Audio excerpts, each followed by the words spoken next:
दहेज प्रथा के अंधविश्वास को अब तोड़ना होगा। दहेज प्रथा के अंधविश्वास को अब तोड़ना होगा। दौलत से नहीं, प्यार से अब दिल जोड़ना होगा। पैसा कमाना नहीं जानते तो अपना हाथ फैला दिया। पैसा कमाना नहीं जानते तो अपना हाथ फैला दिया। कुछ ऐसे लोगों ने दूल्हे को बिकाऊ बना दिया।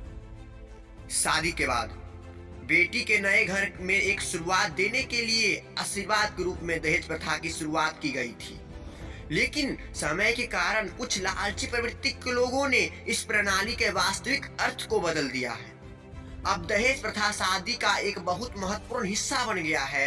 दहेज प्रथा न केवल भारत में बल्कि यूरोप, अफ्रीका, चीन, ग्रीस, जापान और अन्य देशों में भी प्रचलित है। विभिन्न देशों में दहेज के प्रकार और उद्देश्य बहुत अलग रहे हैं, लेकिन अब कई देशों ने इस प्रथा के प्रसार को रोक दिया है। लेकिन भारत में यह प्रथा अभी भी दुर्जय रूप है। बहुत लोग दहेज न लेने का नाटक करते हैं। पहले वो वर पक्ष के लोग कहते हैं कि हमें केवल आपकी बेटी चाहिए, और फिर बाद में संवाद है, टेका में कम से कम एक सोने की चेन और अंगूठी और 51,000 नकदी होना चाहिए, साथ नहीं तो रिश्तेदारों में हमारी क्या इज्जत होगी।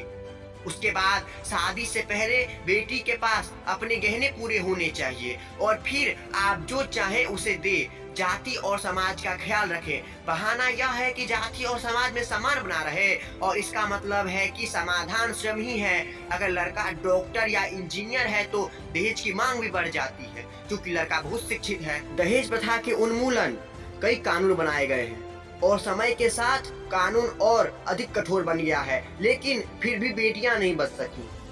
कई दहेज की शिकायतें कानून तक नहीं पहुंच सकती हैं, और बेटियां आत्महत्या जैसे पाप करती हैं। दहेज प्रथा से संबंधित कानून निम्नलिखित हैं। दहेज प्रतिषेध अधिनियम 1961 के अनुसार दहेज लेने, देने या इसके लेन देन में सहयोग करने वालों पर भी 5 साल की कैद और 15,000 रुपए का जुर्माना का प्रावधान है।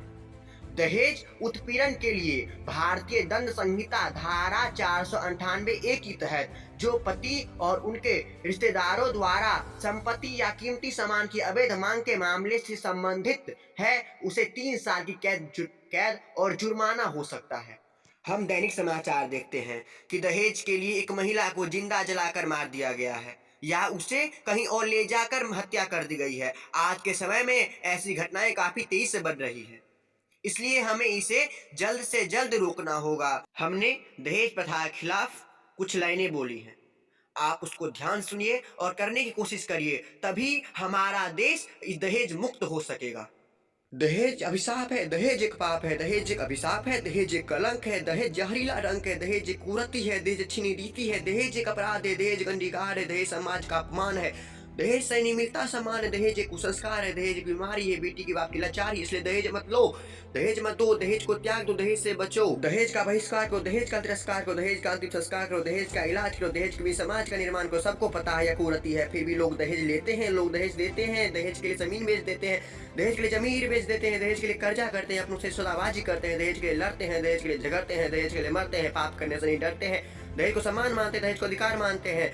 अतः दहेज से बचने के लिए बेटी को अच्छी शिक्षा दो, बेटी को अपने पैरों पर खड़ा कर दो, बच्चों को संस्कार दो, समाज को समझाओ, जहाँ हो दहेज वहाँ मत जाओ, दहेज वाली शादियों का बोझ मत खाओ, दहेज प्रथा के विरुद्ध अभियान चलाओ, दहेज लोगों को नीचा दिखाओ। नहीं तो एक दिन यह दहेज अगली पीढ़ी को भूमिहीन कर देगा, समाज में हीन भावना भर देगा, समाज को चीर कर देगा, समाज की मिट्टी पलित कर देगा, समाज के मान को खा जाएगा, समाज के सम्मान को खा जाएगा। आपसे करबद्ध विनती है, दहेज के विरुद्ध मेटियां का साथ दो, दहेज रूपी दानव को मार दो, दहेज लोभियों को लाद दो, दहेज के विरोधियों का साथ दो।